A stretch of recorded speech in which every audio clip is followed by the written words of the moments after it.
It is that time of year again, where at the end of the year, except for in 2019 for some reason, I count down my 10 favorite movies from the past calendar year. This was a bit of a strange year, as I wouldn't say there was a single film that really stood out to me as the number one, like we had in some previous years. I really enjoyed the top 5 of this list pretty evenly, and those could switch around a bit. And you know what, the same could probably be said for the bottom 5. But regardless, these are the 10 movies that I loved the most in 2021. And yes, these are my personal picks. Don't expect some objective list of the most well-edited and shot movies ranked by every pixel of beauty. Maybe there's an element of that, but no. These are the movies that I walked out of and went, I really like that. Also, as per usual, there are some films that I have not seen yet that could have maybe made this list. Here they are now. But A, this year, I have a bit more of an excuse with cinemas being currently closed where I'm at. And B, I'll try to get through all of these, and I hope to make an Oscar Movies 2022 video sometime in the future. Anyway, enough talk. Let's get into my top 10.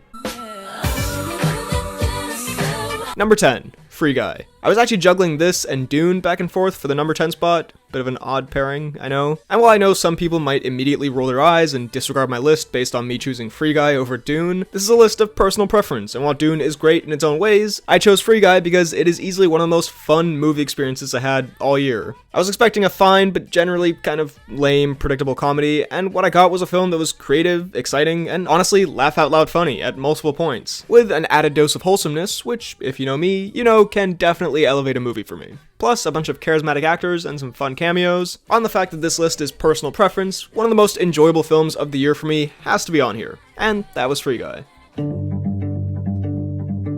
Number 9, The Power of the Dog. Bit of a sharp turn from Free Guy, but hey, that's why the BHL channel is like a box of chocolates. You never know what you're gonna get. Sometimes it's a silly Ryan Reynolds video game comedy, sometimes it's a deep psychological exploration of jealousy, sexuality, and manipulation. Yeah. The Power of the Dog is an excellent drama that features some of, if not the best performances in any film I saw this year, with it diving into complex characters that stick with you for a while after seeing the film. There's some fantastic visuals, a really poignant ending, and overall, it's just a fantastic drama that, while certainly slower paced than most of the entries on this list, never has a boring moment in it. Very engaging film. One to definitely check out if you're in the mood for something thought-provoking and very well made. In the Heights, I flip the lights and start my... Number 8, In the Heights. I am a fan of musicals, and while I did not get the chance to see West Side Story yet, In the Heights helped to scratch that musical itch for this year so far. What a wonderful film. That's the word that comes to mind when I think about this movie. Wonderful. Just a delight from start to finish. Okay, yes, maybe a little too long, but the songs are so catchy, the characters are so likable and fun together, the visuals and musical sequences are incredible, and overall, it's just a movie that makes you feel good about life. It's a film that makes you want to sing and dance and have fun, while also being an interesting exploration of these characters' lives and cultures. A joyful experience to watch, highly recommend to fans of musicals, and also just to fans of being happy. Number 7, Shang-Chi and the Legend of the Ten Rings. This year, the MCU was a bit of a mixed bag for me. We had some crazy highs, and not really many lows, but a lot of average stuff in there, even some single properties having great points and disappointing points within themselves, and I wasn't really expecting Shang-Chi to be one of the standouts for me. I thought it would be a pretty okay standalone MCU origin movie, but it was quite a bit more than that. It had some of the best action sequences we've seen in the MCU in a while, especially when it comes to hand-to-hand combat. It had one of the most likable characters being introduced to the MCU in a while, who, unlike some characters we met this year, I'm genuinely excited to see more of going forward. And overall, as the MCU does well, it was just a very entertaining, very fun watch, with a lot of great comedy in there as well, especially with the inclusion of Trevor Slattery. Also has a pretty great MCU villain. Yes, it suffers a bit from a lackluster third act, but overall, I had a lot more fun with this than I was expecting to. Number 6, Nobody. Another pretty big surprise for me this year. Based on the trailers, I thought this looked like a pretty standard action movie, nothing that special, and I think that's because the trailers fail to convey that this movie is not quite a parody, but almost more an homage or a love letter to action movies. It has lots of tongue-in-cheek plays on certain action movie tropes, while still creating one of the most badass action movies I've seen in a while. Bob Odenkirk does what he always does and absolutely kills it, this time as a badass trying to live an average suburban life who's then dragged back into a life of badassery. The action is off the wall, with probably one of my favorite moments in any film of 2021.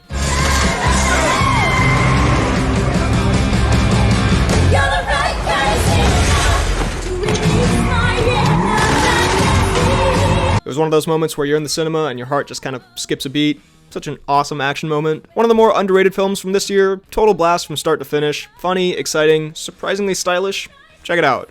Quick reminder here that if you're enjoying this video, drop a like, subscribe, hit the bell button, and comment your 10 favorite films down below. Also check out my podcast, The Poorly Planned Podcast. Alright, back to the video. Number 5. The Harder They Fall. This has got to be a contender for worst marketing for a film. The trailer made this movie look so generic and visually unappealing to me, some cheap Netflix western, but then I kept hearing such good things about it, so I decided to check it out, and my god am I happy I did. Incredible film from start to finish, so much fun, so entertaining. Honestly, the only thing I'd complain about is the saturation being a little too high, which I know is a stylistic choice, but maybe just put it down a tiny bit. But every other stylistic choice the movie makes is phenomenal. There are so many shots in here that stick with you with the creativity of the composition and the camera movement. It's filled to the brim with likable characters, incredible, fun, violent action, one of the best soundtracks of any film in 2021, quotable lines, playing with Western tropes and using the best of them to its advantage. Idris Elba plays one of the best villains of the year. Jonathan Majors is very charismatic as the protagonist. You're genuinely anticipating these two characters clashing as the film goes on. Everyone else is great too. Just absolutely one of the most fun and stylish films of the entire year. Number 4. The Mitchells vs. the Machines. I was gonna say if you liked Into the Spider-Verse, you'll like this movie, and while I still think that's true, that's almost a discredit to this movie, because it has its own style compared to Into the Spider-Verse. They're similar in the sense that they're different from every other animated movie you've ever seen, if that makes sense. Hands down, one of the funniest films of the year, and one of the most emotional too. I mean, I'm not trying to be that guy, but if this was a Pixar movie and it had a bit more of a mainstream push, I think it would be one of the biggest hits of the whole year. It's everything you want from an animated family film. Hilarious, but also deals with very relatable family themes, and I guarantee it'll have you choked up by the end. The style of the film, mimicking the chaotically brilliant mind of the protagonist, leads to it being visually insane, in a good way, with tons of Easter eggs to spot when rewatching, and the style not only makes each frame entertaining, but ties in perfectly to the characters in the story. It's just an absolute blast that the whole family can watch and love, easily one of the best animated movies from the past few years. Number 3. Spider-Man No Way Home. I know a lot of you were waiting to see where this would land on my list. Look, the only real negative thing I can say about this movie is pointing out some dumb plot points, and considering it's a comic book superhero movie, that's not that big of a deal for me. So if you put that aside, then there's everything else. I mean, this movie is 100% exactly what fans wanted. Just like Endgame, it had crazy hype going into it, and it lived up to all of it. On top of that, it's funny, has its emotional moments, has some pretty spectacular action, a pretty unique story that I wasn't really expecting, and the fan service is amazing. It feels earned and well done and not forced in. It is so much fun, and it felt truly special to get to see all of that unfold on the big screen. Awesome movie, even better experience. Number 2. The Suicide Squad. I was conflicted on this one's placement with Spider-Man No Way Home, but I eventually put them in this order as, although No Way Home is a better event and overall cinema experience in my opinion, as a film altogether, I think The Suicide Squad has a beat. And in its own way, The Suicide Squad was also a great event and cinema experience. This was just exactly what I was expecting in the best way possible. You tell me James Gunn is making an R-rated Suicide Squad movie, this is precisely what I would be hoping we'd get. Super violent, hilarious, vulgar, but still clever, packed with some of the most memorable characters in any film this year, stylish and creative. I've said since the first Suicide Squad came out that you could really make something special if you fully utilize this premise because it has so much potential, and this movie is the definition of using all the potential from that premise. Thanks James Gunn for doing it again. Now before we get to my number 1 film of 2021, here are a few honorable mentions. Raya and the Last Dragon. Pretty fun movie, though I felt if it had leaned a little more into the genuinely interesting lore and setting, and less into goofy dragon shenanigans, it could have stood out a bit more, but still fun. A Quiet Place Part 2. Just as good, if not better than the first, very effectively tense and well paced. I just don't really like horror movies. Luca. Super fun Pixar film, gorgeous animation style that's so pleasant to watch, funny moments, very enjoyable. The Sparks Brothers. Great documentary, gets creative with its storytelling, and has a fascinating tale to tell with this musical journey. Even if you haven't heard of Sparks, like I hadn't, you should check it out. In fact, it might even be better if you haven't, because it's such a fascinating story to learn about. Passing. Quite good drama with excellent performances. Snyder's Justice League. Big improvement on the original, though it still retains some of its flaws, a much more satisfying film with some amazing visuals, and a lot for DC fans, like myself, to enjoy. No Time to Die. I seem to be the only one who liked this movie, but despite some of its flaws, I wanted some cool spy fun from it, and I got that. Dune. As mentioned, this was close to making the list, probably the best visuals of any film this year, and insane world building, but story structure and character-wise, this left a bit to be desired for me. And No Sudden Move. Pretty fun action, heist, thriller thing, with twists galore, and lots of great performances.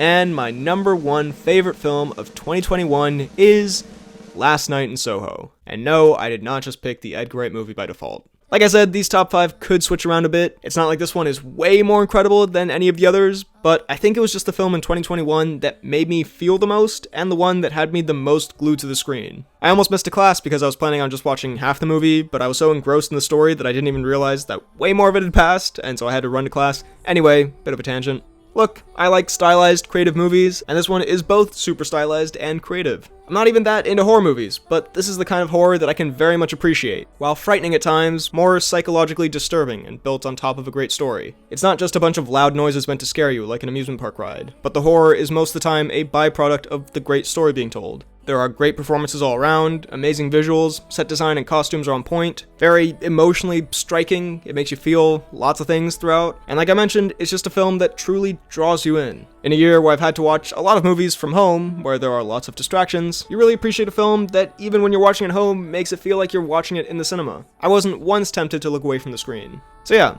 Last Night in Soho is my personal favorite film of 2021. So, that was my list of my 10 favorite movies of 2021. Also, I think I'll make that quick channel end-of-year wrap-up video that usually goes at the end of these separately, and I'll put that up in the next few days. Also, most anticipated films and box office predictions coming soon. Don't worry, I didn't forget about them, just didn't get the chance to make them in December. Anyway, what did you think of my list? And what does your list look like? Let me know all of your thoughts down below in the comments. While you're at it, be sure to like this video, check out my Instagram and Twitter at BHL_Hudson, my TikTok at BHLHudson, check out this podcast that I do with a friend of mine where we talk about movies, TV shows, a bunch of nonsense. It's called The Poorly Planned Podcast, and subscribe for more videos like the one you just watched. Thanks for watching, and I'll see you next time.